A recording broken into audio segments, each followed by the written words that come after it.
La chair a été placée par le diable dans ton corps. Quand on dit chair, on ne parle pas du corps.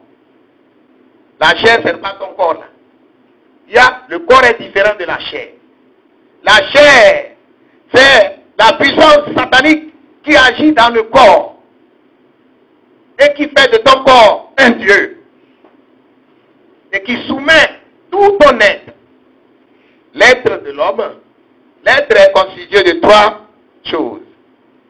Le corps, l'esprit et l'âme. C'est votre être. Donc nous allons parler plus tard comment est-ce que nous pouvons vaincre la chair.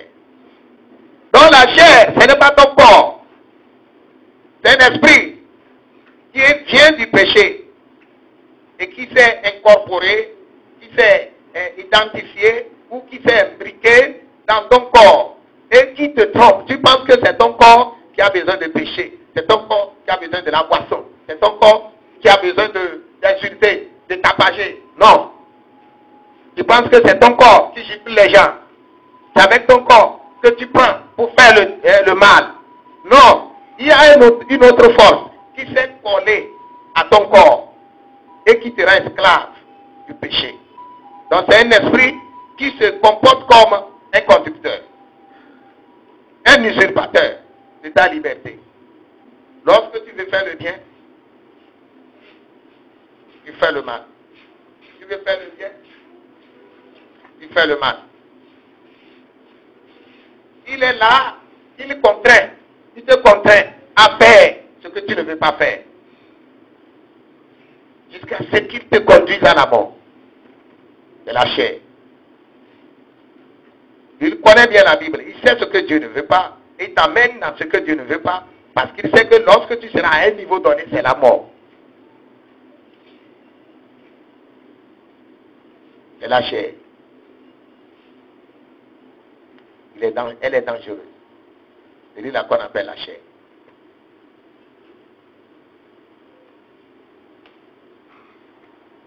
Alléluia.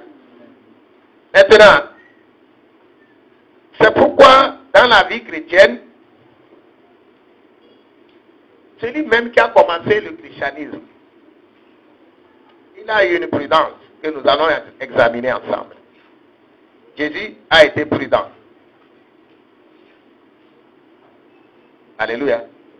Comment? Lisons Luc 2,52.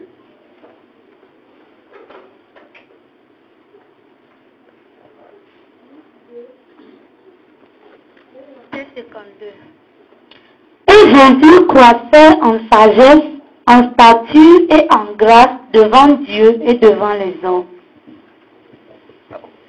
Alléluia. Jésus croissait. Jésus, il est qui? Il est Dieu, non? Hein? Pourquoi ce verset la parle comme ça? Est-ce que Jésus doit grandir dans le monde?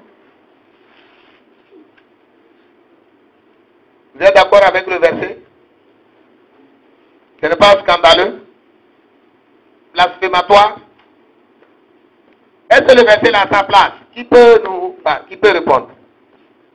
Qui peut essayer d'expliquer? Alléluia. Oui, bien-aimé.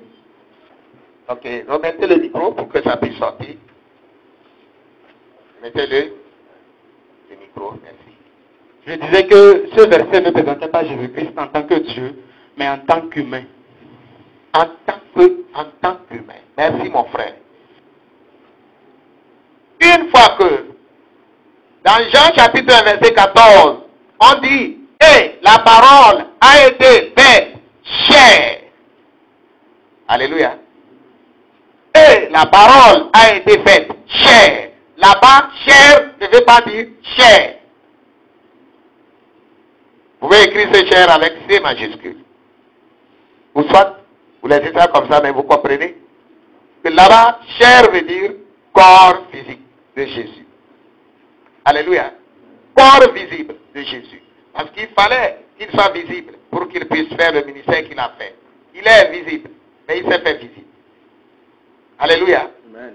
Donc Jésus, une fois que Jésus-Christ a quitté le domaine de l'invisible et il est devenu physique, c'est-à-dire un être fini, humain.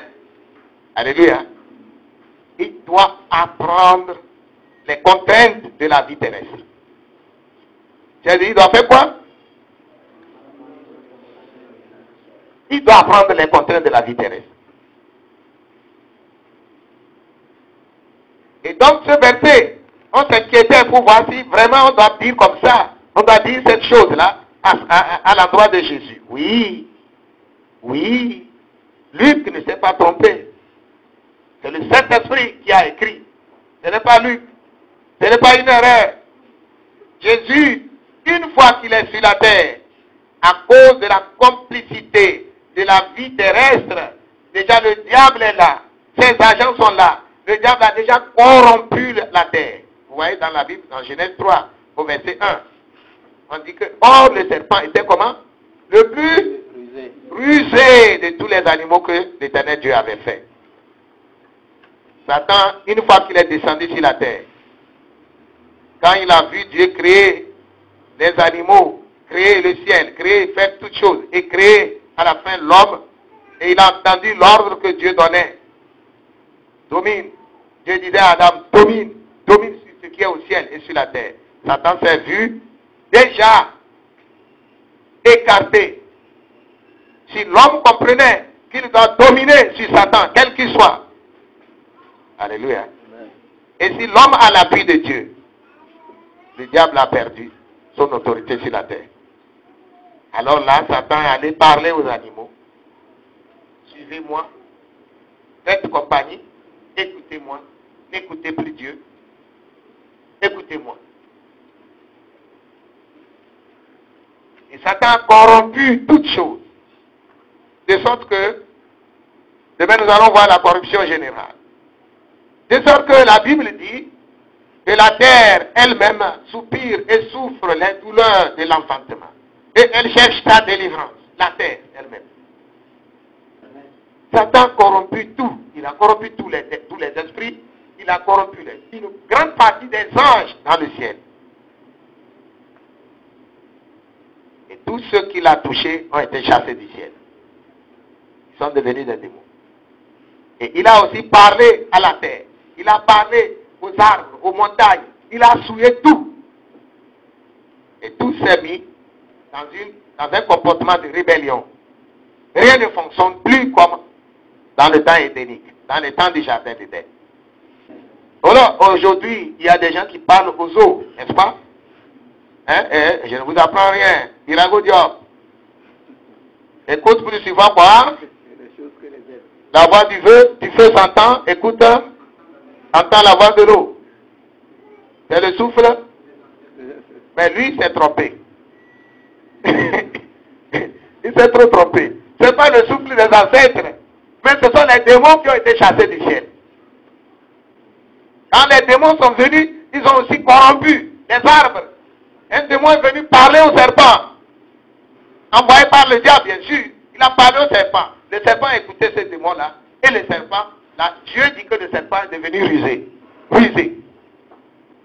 Et à partir de ce moment, ils ont commencé par agir autrement. En pensant qu'ils sont en train d'agir, mais ils n'agissent pas d'eux-mêmes. C'est la chair. La chair. Leur corps. Quand le corps parle en toi et tu écoutes, tu es devenu charnel.